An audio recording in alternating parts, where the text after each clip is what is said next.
Have you ever questioned how a humble farmer could become a mighty warrior, leading a small force against a vast army?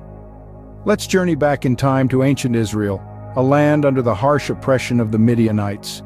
Amidst this turmoil, we find Gideon, an ordinary farmer, tilling the soil and living a simple life.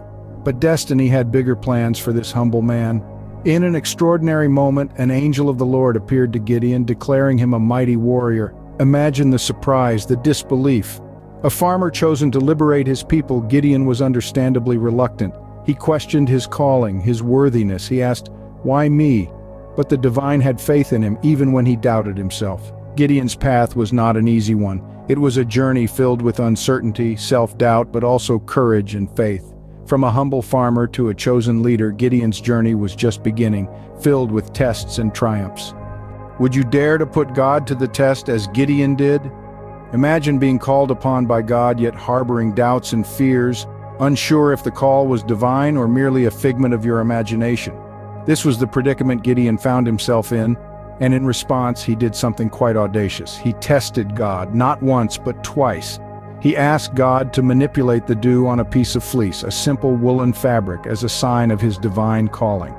The first time he asked for the fleece to be wet with dew, while the surrounding ground remained dry. The next night he requested the exact opposite. And how did God respond to these tests? With patience and understanding, providing the signs Gideon asked for. This was a testament to his infinite patience, his understanding of our human doubts and fears.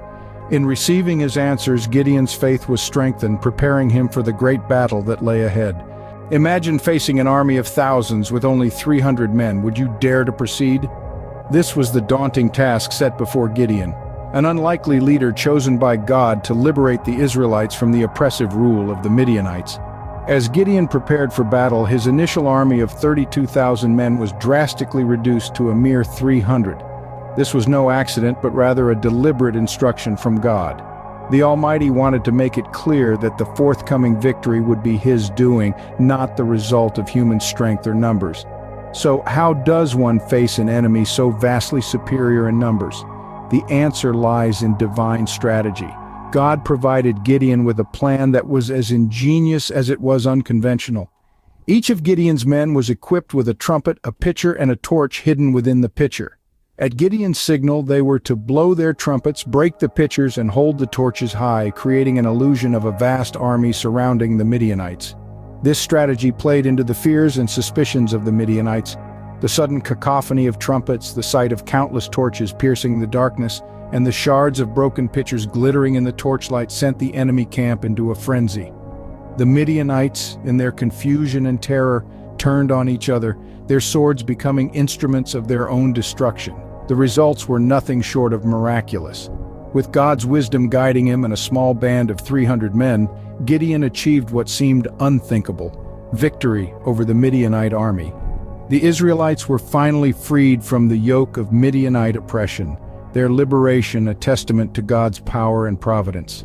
Gideon, a reluctant leader turned victorious warrior, stands as a testament to God's power and wisdom, showing us that with faith, even the impossible becomes possible. Through his story, we are reminded that victory isn't always about having the most soldiers or the biggest weapons. Sometimes it's about having the right strategy, the courage to follow through, and faith in something greater than ourselves.